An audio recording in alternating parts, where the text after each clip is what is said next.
Ja sam Ilija. Ja sam Natalija. Ja sam Mika.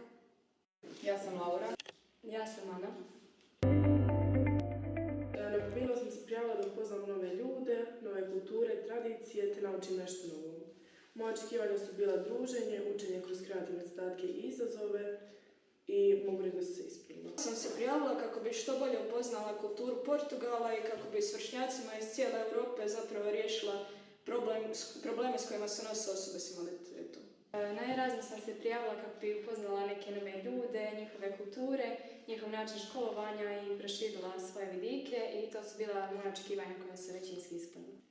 Na Erasmus sam se prijavila kako bi stekla nova prijateljstva, upoznala drugačije načine života i proširila svoje znanje. Prijavila sam se na projekt zato što mi se zapravo svidjela ideja kombinacije putovanja i edukativnog sadržaja. Imala sam visoka očekivanja, znači od upoznavanja novih ljudi, kultura, zemlje i ona su većinski bila ispunjena. Prijavio sam na Erasmus najviše zbog putovanja nove zemlje. Ja, na primjer, nisam nikad baš previše putovao u druge zemlje i mislim da je to dobra prilika za učenike koji nemaju takve prilike. Očekivanja su mi većinom bila probavanje njihove kulture, hrane, sklapanje novih prijateljstava, to mi se najviše svidjelo. Njihov edukacijski sistem isto sam očekivao vidjeti i bio je puno drugačiji nego naš. Pripremili smo se za Erasmus tako što smo prikupili razne informacije putem intervjua, odlazili smo u tvornice osoba s invaliditetom, kako oni rade. To smo mi zajedno, mi kolege iz gimnazije radili, te smo sve informacije smo skopili u PowerPoint prezentaciju i složili smo se kako ćemo ih složiti. U sklopu projekta posjetili smo klub jedrenja, sveučilište, znanstveni park i inkubator u Aveiro, gradsku vijećnicu i centar Agde, te muzej Pluta, Salberto stanicu i ostale znamenitosti Porta. Što smo radili je zapravo da smo imali razne radionice i to su zapravo bile su bazirane na zasnivanju naših vlastitih biznis modela koji bi pomogli migrantima i ljudima sa poteškoćama.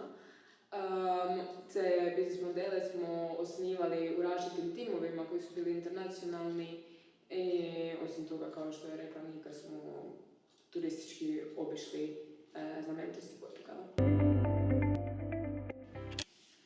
Pravljanje biznis modela ostalo na jako lijepom sjećanju. Na taj način se zbližila sa određenim ljudima iz različitih država i sklapanjem zajedničkih različitih ideja smo došli do rješenja određenog pokusa i zapravo ostvarivanja tog biznis modela. Smatram da bi uz pomoć nekih institucija ti modeli zapravo mogli živjeti i postati neke veće kompanije.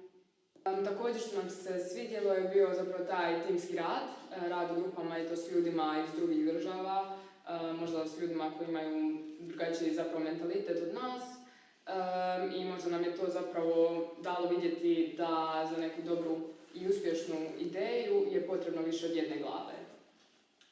Jako mi se svidjelo da smo radili projekt sa špagetama, to nas je naučilo kao da možemo imati neku savršenu biznis ideju, ali na kraju neće se jednostavno sve dobro posložiti i zato trebamo imati više biznis ideja za određeni biznis. Što se tiče osoba s poteškoćama, naučila sam dosta novih stvari, iako sam smatrala da o toj temi znam dosta toga. Smatram da se te osobe trebaju uključivati više u društvo, jer iako imaju neke mane, mislim da su dosta sposobni ljudi i kreativni. Kad se sjetim Portugala, uvijek mi prvo na pamet padne misao koju sam imala dok smo vodili razgovore s osobama s invaliditetom, jedrili te prezentirali svoje biznis modele. A to je da osobe s invaliditetom nikad ne traže više, nego samo jednako prilikama koje svatko od nas ima. Portugal me naučio tome da se svako od nas treba samo malo više truditi i integrirati osobe s invaliditetom u društvo, jer oni su oni koji ruše predrasude, a mi se samo malo više trebamo potruditi.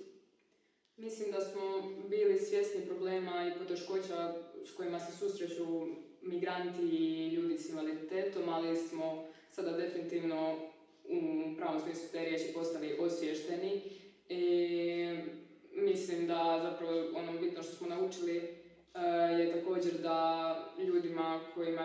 pomoć, znači migrantima koji dolaze i kucaju na vrata zato što su pobjegli od nekog teškog i nemogućih života, da ne treba biti zatvoren, nego da treba biti spreman pomoći onome kome je to potrebno.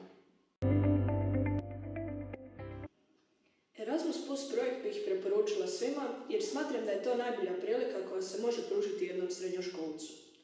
U tjedan dana koliko traje mobilnost, svatko će izaći iz svoje zone komfora, stvoriti doživotna prijateljstva, te jednostavno poznati neku novu, bolju verziju sebe. Iskustvo poput ovoga zasigurno ću dugo pamtiti. Erasmus projekt bih preporučila svim mlađim generacijama koje dolaze u gimnaziju, jer je to neponovljivo životno iskustvo, možda dosta toga naučiti, putovati i upoznati nove ljude. Preporučila bi Erasmus svima zato što, osim što je to izvrsna prilika da se upoznaje nove kulture i ljudi iz raznih dijelova svijeta, zapravo mogućnost je i da se prošire znanja o nekim temama koje su zapravo globalni problemi, ali na koje nismo dovoljno fokusirani. I također to je prilika da se posjete neki gradovi, manji gradovi koje vjerovatno u životu zapravo nikad, kojima ne bi dali šansu inače. Preporučio bi Erasmus svima zato što mislim da je to jedinstvena prilika koju ne možemo propustiti, tu interakciju s drugim ljudima, s kulturom, s kućama, pogotovo Portugal je nekako tako zanimljiva kultura. Erasmus bih preporučila svima jer tih tjedan dana nikad neću zaboraviti i mislim da svatko treba doživjeti to zasebno i ni djelić tih priča se ne može prepričati. Preporučujem Erasmus svima jer je to odlična prilika za edukaciju i putovanje u isto vrijeme. To ono što je meni posebno ostalo u sjećanju su neka nova iskustva koja sam tamo stekla, kao što su jedrenje te isprobavanje nekih njihovih tradicionalnih jela. Doviđenja. Doviđenja. Doviđenja. Doviđenja. Doviđenja. Doviđenja.